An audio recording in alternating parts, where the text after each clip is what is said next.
Hey,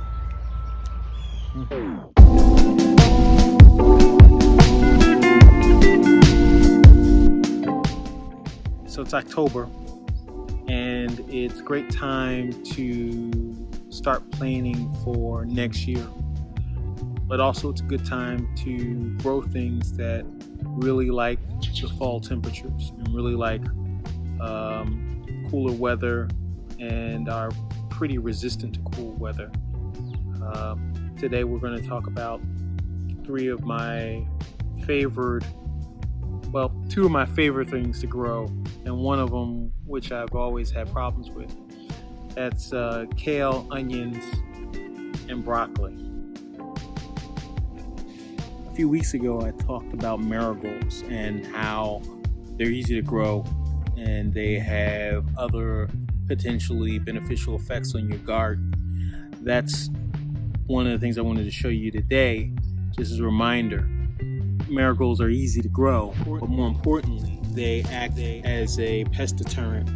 Now you have to be careful because they can take over any area that you place them in. But I placed kale next to it, and it seems to be reacting pretty good. There's a little bit of a symbiotic relationship between the two, in that the marigolds tend to dissuade bugs from being attracted to the kale, although kale's pretty hardy on its own.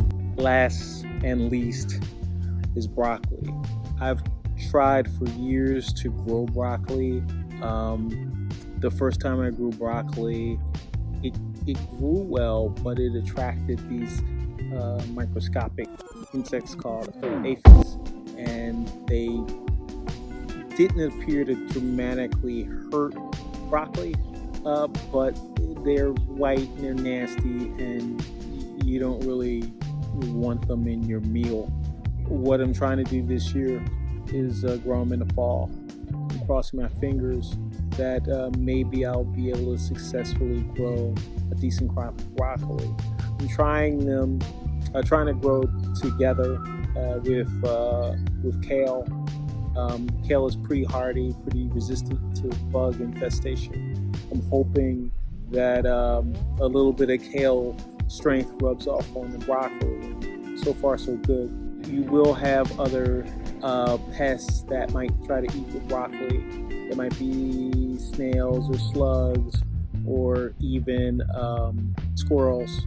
So just keep an eye out for them. You may want to put some sort of a covering over them and add some abatement to your soil that makes it inhospitable for things like slugs and snails, so they want to eat your stuff.